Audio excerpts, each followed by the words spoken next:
2025 నవంబర్లో కర్కాటక రాశి వారికి రాశి ఫలితాలు గోచార గ్రహస్థితి ప్రకారంగా ఎలా ఉంది అంటే సూర్య భగవానుడు 5వ ఇంట్లోనూ 6వ ఇంట్లోనూ ఉన్నారు. చంద్రుడు ప్రతి 2.5 రోజులకి రాశి మారుతూ ఉంటారు. కుజుడు స్వరాశిలో మొదటి ఇంట్లో ఉన్నారు. బుధుడు 5వ ఇంట్లోనూ, బృహస్పతి 11వ ఇంట్లోనూ, శుక్రుడు 3 మరియు 4వ ఇంట్లో ఉంటున్నారు. శని భగవానుడు 8వ ఇంట్లో, రాహు 9వ ఇంట్లో, కేతు 3వ ఇంట్లో ఉన్నారు. ఈ నెలంతా కూడాను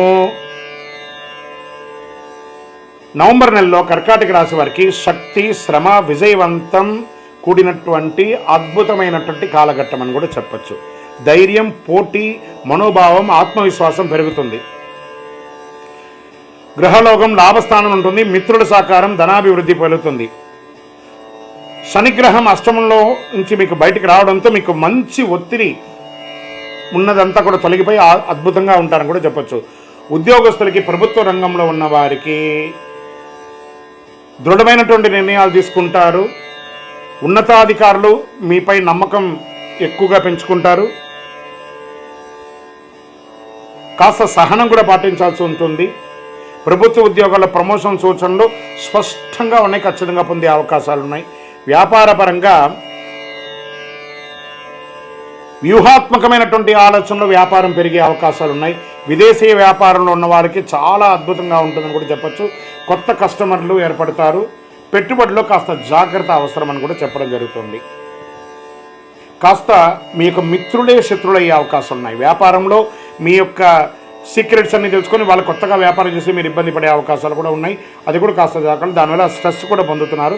కాస్త జాగ్రత్త పడండి. రాజకీయ నాయకులకి మీ యొక్క విదేశీయ పర్యటన లేదా ముఖ్య సమావేశాల్లో పాల్గొనే అవకాశాలు ఉన్నాయి. ప్రజా మద్దతు పెరుగుతుంది. అప్పుడప్పుడు ప్రజాక్షేత్రంలో చిన్నపాటి ఇబ్బందులు కూడా వచ్చే అవకాశాలు ఉన్నాయి. కొత్త బాధ్యతలు పెరిగే అవకాశాలు ఉన్నాయి. సహనం చాలా తక్కువ అవకాశం ఉంటుంది. కాస్త జాగ్రత్త పడండి. విదేశీయ విద్యలో ఉన్నటువంటి పిల్లలకి బాగా స్ట్రెస్ వచ్చి ఉద్యోగం దొరుకుతుందా దొరకదా, లేదా చదువు అయిపోయి ఉద్యోగం కోసం ఎదురు చూస్తున్న వాళ్ళకందరికీ కూడా ఈ నవంబర్ నెల కాస్త ఊరట కలుగుతుంది. మంచి అవకాశాలు వచ్చే అవకాశాలు ఉన్నాయి. ప్రాజెక్ట్స్ అంతా కూడా వచ్చే అవకాశాలు ఉన్నాయి. ఐటీ మరియు సాంకేతిక రంగంలో ఉన్న వారికి పదోన్నతి లేదా బోనస్ లాంటి ప్రాజెక్టులు కూడా వచ్చే అవకాశాలు ఉన్నాయి. విద్యార్థులకి ఇది ఒక మంచి సమయం కూడా చెప్పచ్చు. స్మరణ అవసరం. పోటీ పరీక్షల విజయం సాధిస్తారు. కాన్సన్ట్రేషన్ పెరుగుతుంది. క్రీడాకారులకి శక్తి, పట్టుదల విజయం వస్తుంది. జాతీయ స్థాయిలో పోటీల్లో మంచి గుర్తింపు పొందే అవకాశాలు ఉన్నాయి. ఉద్యోగం చేస్తున్నటువంటి మహిళలు లేదా కుటుంబ స్త్రీలు, ఎంటర్‌ప్రెన్యూర్‌గా ఉన్నటువంటి వారికి కాస్త మిశ్రమంగా కనబడుతుంది. జాగ్రత్త పడండి.